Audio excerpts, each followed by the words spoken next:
Irán anuncia que abandona el protocolo adicional.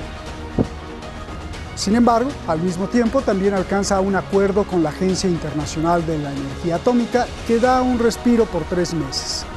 Por un lado, habrá más restricciones para la transparencia nuclear, pero por el otro lado, la Agencia Internacional de la Energía Atómica continuará con el suficiente campo de acción, aunque mínimo, para realizar su trabajo de inspección atómica. ¿Qué significa todo esto?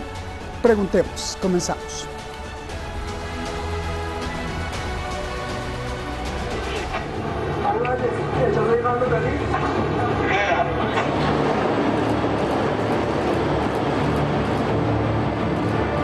Irán cesa a partir de este martes 23 de febrero la implementación voluntaria del protocolo adicional del Tratado de No Proliferación Nuclear. Señaló que la medida se ha tomado conforme a la ley aprobada en el Parlamento y en respuesta al incumplimiento de las obligaciones del pacto por los 3 firmantes europeos del Plan Integral de Acción Conjunta. También aseveró que el país seguirá la cooperación necesaria con la Agencia Internacional de Energía Atómica. Anunciamos oficialmente el 15 de febrero a la Agencia Internacional de Energía Atómica que la ley parlamentaria se implementaría en la mañana del 23 de febrero, por lo que comenzó esta mañana.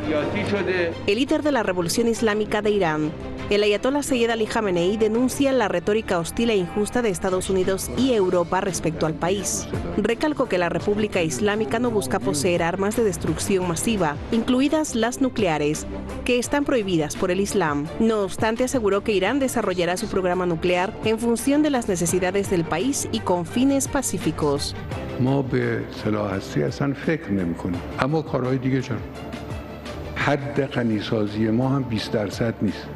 ما اگر لازم باشه اگر برای مثلا پیشران هسته‌ای یا مسائل دیگر ممکنه به 60% هم غنیسازی رو برسونیم. این کارا چیزایی است که اگر هر چه احتیاج باشه اون رو انجام میدیم. ¿Pero por qué Irán abandonó el protocolo adicional del Tratado de No Proliferación Nuclear? Ante el incumplimiento de los compromisos por parte de otros firmantes, el Parlamento aprobó el pasado noviembre que el gobierno debía abandonarlo. Irán y la Agencia Internacional de Energía Atómica alcanzaron un acuerdo provisional para que el organismo siga las inspecciones del programa nuclear iraní durante 3 meses, pero con menos acceso. Según lo acordado con la agencia, estas medidas serán suspendidas a partir de este martes.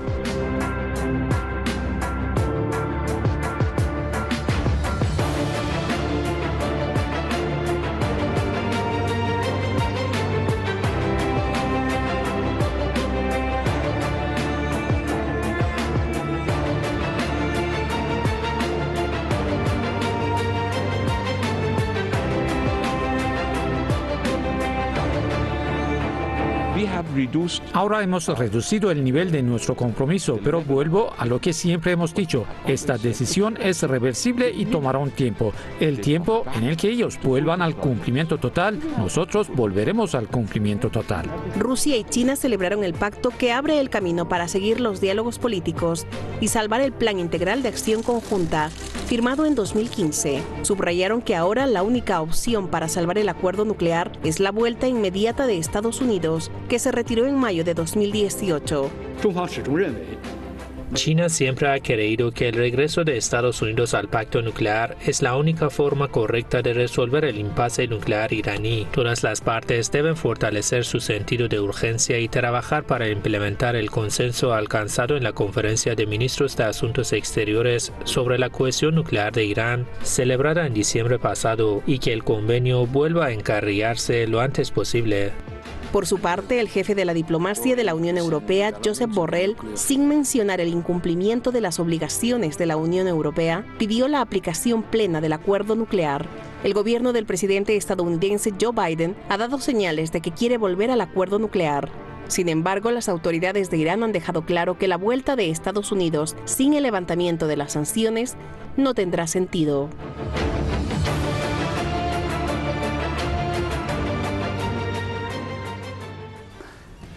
Muchísimas gracias al equipo detrás de La Razón, muchísimas gracias a todos los que nos siguen y que están siempre pendientes del programa. Gracias a usted, usted es el principal protagonista. Doctor en Ciencia Social, miembro del Foro de Investigación Global de la India. ¿De quién estoy hablando? Usted lo conoce muy bien. Investigador del Consejo Nacional de Ciencia y Tecnología de México es el doctor Jesús López Almejo, quien además es famoso en YouTube como el profe de RI porque da unas clases a nivel doctorado gratuitas. Búsquelo ahí. Directivo de Relaciones Internacionales del Comité de Solidaridad con Palestina y director de la Liga Latinoamericana por el Derecho al Retorno, experto en geopolítica, analista político, panelista de medios internacionales, Nicola Jadua, muchas gracias por estar aquí. Nicola, comienzo contigo. A ver, explícame, ¿cuál es el objetivo que se persigue con el abandono del protocolo adicional? Adelante, por favor. Bueno, el abandono del protocolo adicional no busca otra cosa más que demostrar que Irán está hablando en serio. Eso es lo primero. Lo segundo, Roberto, es hacer una presión adicional en momentos en que tanto Europa como Estados Unidos han simplemente dejado que el tiempo pase, buscando que las sanciones, las prohibiciones y además la retención de los activos iraníes en el exterior vayan provocando merma en la población civil, merma en general en la economía, de modo de intentar colocar a Irán de rodillas, Roberto. Yo lo veo de esa manera. Bien, déjame ir con Jesús. Jesús, igualmente, ¿qué significado tiene retirarse del protocolo adicional? Hola, querido Roberto, muchas gracias por la invitación. Les saludo a la audiencia de Hispan TV y también a mi colega.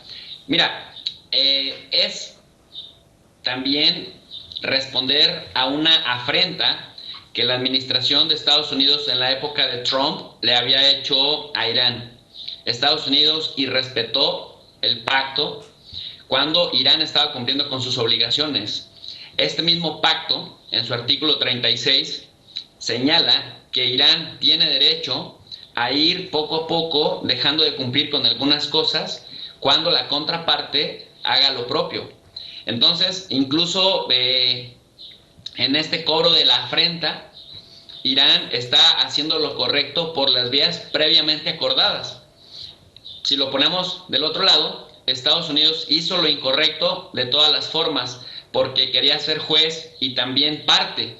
Y al momento de utilizar criterios para evaluar hasta dónde Irán estaba cumpliendo con sus obligaciones, cuando a pesar de que las estaba cumpliendo, Estados Unidos se salió arbitrariamente, incumpliendo con todos los artículos de dicho pacto. Entonces, Irán se cobra una afrenta y dos, lo hace además por la vía institucional, dejando las puertas abiertas, como la misma ley que se aprobó en el Parlamento lo decía, dejando las puertas abiertas para regresar. Esto, dicen ellos, es temporal y solo estamos evaluando hasta dónde Estados Unidos está dispuesto a volverse a sentar. Pero incluso, como tercer punto, Irán está mostrando que estratégicamente sabe jugar y está legitimando su posición frente a la Unión Europea, frente a África, frente a Asia y frente a América Latina, en el contexto que dice, a pesar de que fuimos agredidos, a pesar de que Estados Unidos transgredió, a pesar de que algo que fuimos construyendo poco a poco lo abandonaron, pues nosotros estamos dispuestos porque pues somos amantes de la paz. Es decir,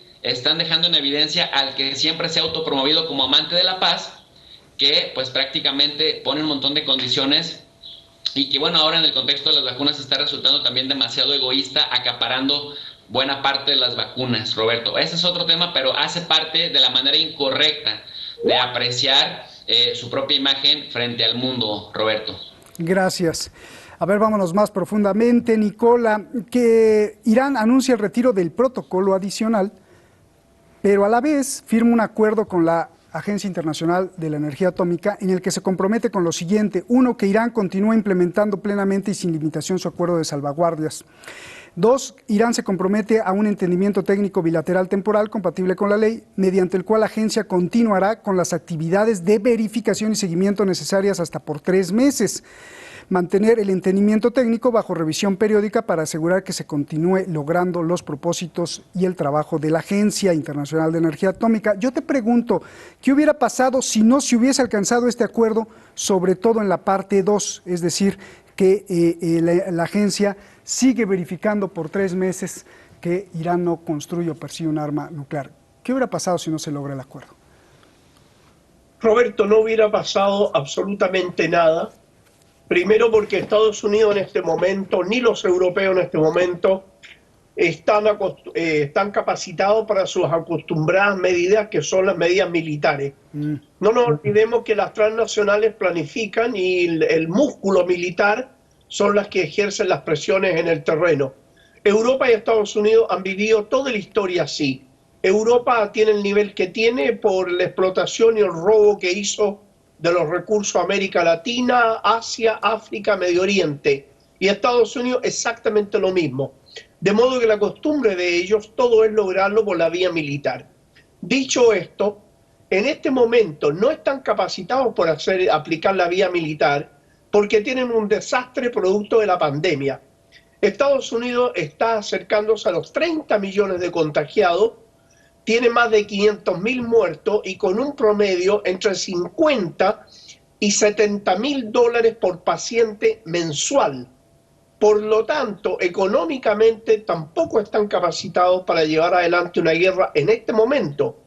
Lo mismo que los europeos, que tienen un desastre y que se ha demostrado claramente que eso de que son del primer mundo no les alcanza absolutamente para nada, porque los países del tercer mundo los han sobrepasado en eficiencia en el tratamiento a la pandemia. Ellos son los que están peor en todos los niveles y América Latina y otros países están mucho mejor, con Cuba y con Venezuela a la cabeza, que han demostrado ser los mejores. ¿Qué quiero decir con todo esto? Que este protocolo que deja abierto Irán no va a perjudicar los intereses iraníes, pero sí le da a los acostumbrados colonialistas y saqueadores, les da la oportunidad de poder recapacitar y enderezar el rumbo en un momento que es absolutamente crítico. Detrás de Europa y detrás de Estados Unidos, en este momento crítico, está la entidad sionista, el Estado criminal, empujando a ambos a que no abran las puertas a una negociación con Irán, porque obviamente ellos son los primeros perjudicados, pero en segundo lugar son perjudicados los europeos, y Estados Unidos no tiene tanto perjuicio con las sanciones, puesto que prácticamente los que aplican eso es los europeos, porque Estados Unidos no era comprador de energía de Irán, no es comprador de petróleo, ni gas, ni nada de Irán. Los europeos sí. Por lo tanto, el daño colateral de todas estas sanciones la sufren los europeos. Al dejar la puerta abierta a Irán, también deja la puerta abierta a que los europeos piensen un poco más en sí y menos en obedecer a Estados Unidos y a Israel. Bien. Oye, considerando, Nicola, que Grossi cuando fue nombrado fue criticado por ser amigo del sionismo, puesto por Macri, amigo de Trump, y un Estados Unidos que prácticamente puso a Grossi como director de la Agencia Internacional de Energía Atómica, presionando a todos los países para que votaran por él. Considerando todo esto, ¿a qué vino Grossi a Irán este fin de semana? ¿Por mero interés profesional o como mensajero de las potencias? Roberto, nada de esto es casual, nada de esto es al azar, y en este momento no está para viajes de turismo. Obviamente que va con un mensaje. Yo creo, a mi parecer, que el mensaje es de los europeos, no de Estados Unidos. Los europeos tienen un poquitito más libertad que Estados Unidos de Israel. No te olvides, y lo hemos reiterado en innumerables ocasiones, que quien gobierna la política exterior norteamericana es Israel, pero Europa tiene un poco más las manos libres. Yo creo que lleva un mensaje bajo cuerda. Pronto se va a saber cuál es. Bien. Bueno, fuera de contexto, Nicola, ahí pues no le estabas dando la razón a Trump, porque Trump decía que era un desastre el acuerdo, porque él también le daba comercio a Europa y nunca a Estados Unidos. A lo mejor esa parte ahí tenía razón, ¿no? Porque probablemente Estados Unidos quería ser el vendedor de Irán, o sea, venderle cosas, y los europeos no querían. No lo sé, eso lo dejamos para otro tema. Oye, Jesús, ¿qué significado tiene retirarse del protocolo adicional y a la vez simultáneamente hacen un acuerdo con la Agencia Internacional de Energía atómica, e Irán se comprometa a 3 meses a que tenga una supervisión mínima, pero supervisión de la AIEA. ¿Qué hubiese pasado si Irán y la AIEA no hubiesen alcanzado ese acuerdo este fin de semana? Sí, bueno, mira, Roberto, me parece, primero, el significado es pragmatismo. Y cuando digo pragmatismo es cierra una puerta para demostrar a los demás, a mis interlocutores, que estoy ofendido, pero al mismo tiempo dejo una puerta abierta porque eso me va a servir a mí mismo para no tensar tanto la cuerda, y que en el caso de que se tense la cuerda, la responsabilidad de haberla tensado la tengan los occidentales, cuyo órgano principal, en este caso para el asunto de Irán, es la Agencia de Energía Atómica. Roberto, sin embargo, yo quiero comentar algo muy importante, también retomando un poco la idea de mi compañero, que es el tema de que yo he escuchado al ministro del Exterior de Irán muchas veces decir, incluso a generales de alto rango, de hecho desde la época de Soleimani, al mismo presidente Rouhani, decir que Estados Unidos no entiende otro lenguaje que no sea el de la fuerza y que pues Irán está resistiendo. Y por otro lado, estamos escuchando permanentemente que la entidad sionista, a través de sus lobbies en Estados Unidos, controla la política exterior de Estados Unidos. Y esto es verdad, es decir, todas estas versiones son verdades, pero ¿en dónde está, digamos, el punto que las vincula a todos y en donde me parece que Irán debería de trabajar? ¿Por qué? Porque Irán hasta este momento solamente ha mantenido una política reactiva, y cuando solo se reacciona, se está en desventaja, porque si no se tiene la capacidad de contraatacar en lo diplomático, en lo financiero, en lo comercial, en lo político, difícilmente vas a mantener o vas a mantenerte fuera a ti y a tu población de una situación crítica. Entonces, si la pregunta fuera, ¿cómo podría entonces Irán pasar de la defensiva a la ofensiva? Pues muy sencillo, o no tan sencillo, pero está dentro del alcance de Irán, que es el tema de impulsar una diáspora en Estados Unidos y organizaciones pro-iraní en Estados Unidos que defiendan también los intereses en Estados Unidos de Irán, muy al estilo de lo que hace Israel con las diásporas y las organizaciones de doble nacionalidad estadounidense e israelí. Quizá lo que estoy diciendo suena locura ahí en Irán, pero mira cómo, por ejemplo, Arabia Saudita ha venido cambiando su suerte en la relación frente a Estados Unidos. No solamente es una relación petrolera, no solamente es una relación militar, ambas cosas son muy importantes, pero es también el empoderamiento que ha hecho Arabia de ciertas comunidades en Estados Unidos, que a su vez se vuelven cabilderas y mediadoras de la relación. Entonces, mientras en Irán se siga viendo la relación únicamente de Estado a Estado, ignorando cómo se mueve la política interna en Washington, va a seguirse manteniendo reactivamente, y esto lo va a poner permanentemente en desventaja, hasta que no cambie la ecuación y a través de actores no estatales que conozcan las entrañas del monstruo desde adentro, van a poder pasar entonces a una posición ofensiva, como lo hace generalmente Israel, querido Roberto. Gracias. Oye, no me contestaste la pregunta que qué significado tenía de que retirarse el protocolo adicional y a la vez hacer un acuerdo con la Agencia Internacional de Energía Atómica. Algunos pues no les gustó y se había puesto el 23 de febrero como el plazo de ya no hay paso para nadie. Sí, te había comentado que era una política muy pragmática y que el significado era justamente demostrar que Irán tiene la capacidad pragmática de cerrar una puerta, simultáneamente deja otra, para si la otra puerta se tensa, la responsabilidad no caiga en Irán, sino en la contraparte. Bien, Nicola, ¿qué opinas de las declaraciones que nos estaba diciendo Jesús, justamente de eso, de que debería Irán hacer lobbies allá en Estados Unidos? Mira, Roberto, lo que dice Jesús está absolutamente de acuerdo a lo que debiera ser la lógica.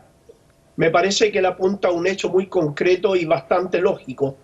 En Estados Unidos hay una enorme cantidad de musulmanes, hay árabes, hay muchos palestinos, hay iraníes, hay de todo, pero no están organizados. El día que ellos se organicen y sean en las elecciones un poder votante, entonces ahí va a empezar a cambiar el eje político de Estados Unidos, porque hoy en día Estados Unidos está preso, es una colonia de Israel, para decirlo exactamente, donde la prensa la domina Israel, la cinematografía la domina Israel, los diarios, las radios lo domina Israel, tiene políticos absolutamente rentados por ello y son una minoría frente a la enorme cantidad de musulmanes y árabes e iraníes que hay en Estados Unidos. Por lo tanto, si lograsen llegar a organizar eso como una fuerza en número y además política, obviamente Estados Unidos va a cambiar. Lo dijo muy bien Truman en su momento, cuando le preguntaron que cómo iba a apoyar una gestión tan brutal frente a Palestina. Y él dijo, yo no tengo votantes palestinos, tengo solo votantes judíos. Ahí está la respuesta a lo que muy bien dice Jesús. Bien, gracias, Nicola. A ver, Nicola, desde el retiro gradual de los compromisos nucleares por parte de Irán, ni Estados Unidos, ni los europeos, ni Rusia, ni China hicieron nada para compensar las sanciones de Trump, ni pudieron hacer que regrese, a pesar de que Irán iba cada vez más reduciendo sus compromisos nucleares. ¿Por qué, si a ninguno de los signatarios del acuerdo nuclear pues les importó, solo hubo palabras y palabras de condena, por qué ahora sí les va a importar como para hacer algo para salvar el acuerdo? A ver, Nicola. Porque dentro de la ecuación que se está utilizando en este momento, Roberto, por necesidad estratégica, económica y política de Rusia y de China, Irán es un actor absolutamente importante para ellos. No nos olvidemos que Irán tiene un pacto, incluso en este instante están haciendo unas maniobras militares junto con los rusos, los iraníes. Es decir, para el contexto geopolítico mundial, Irán es de una importancia muy grande, porque además Rusia se encuentra con otra problemática. En Georgia se quiere instalar bases militares norteamericanas para estar ya en la frontera con Rusia. Hay bases militares en Polonia, hay bases militares en Ucrania, en Lituania, en Estonia. Vale decir, a Rusia la están rodeando. Quisieron quitarle el puesto de Sebastopol en Crimea para dejarla ciega a Rusia a la salida del Mar Norte.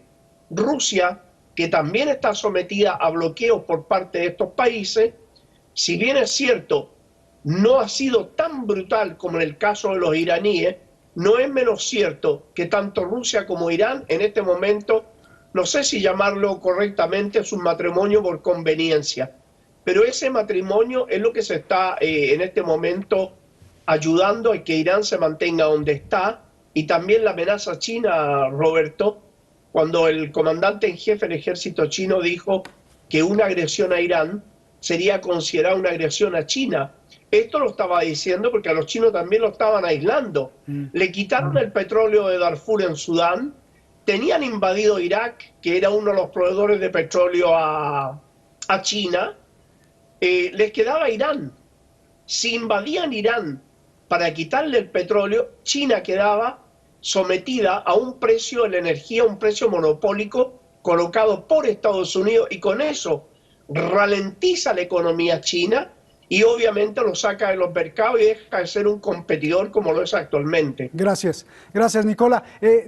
Unos segunditos, Jesús, ¿qué va a pasar en estos 3 meses que son vitales de respiro? Es medir fuerza, medir músculos, y también otra cosa importante, Irán también le está hablando a su población y también le está hablando a la oposición interna. Recordemos que para gobernar con solidez en aras de una amenaza externa se requiere legitimidad, y una manera de mostrar por un lado fuerza es decirle a los de adentro, estamos negociando con honor, pero también el dejar una puerta hacia afuera es decirle a los de afuera, a los del exterior, estamos dispuestos hasta cierto punto, pero también ustedes respondan. Y me parece que ya están respondiendo cuando Corea del Sur, Japón, que son aliados históricos de Estados Unidos, empiezan a desbloquear algunos activos de Irán. Entonces me parece que la ruta va por ahí, querido Roberto. Gracias, Jesús. Un abrazo, Nicola. Un abrazo. Gracias a los dos. Buenas noches.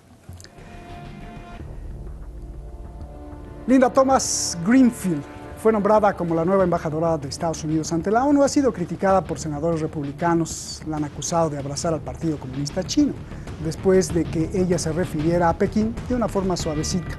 Este martes el Senado de Estados Unidos la ratificó. Con este nombramiento hay que preguntar qué señales está dando Biden al mundo. Veamos.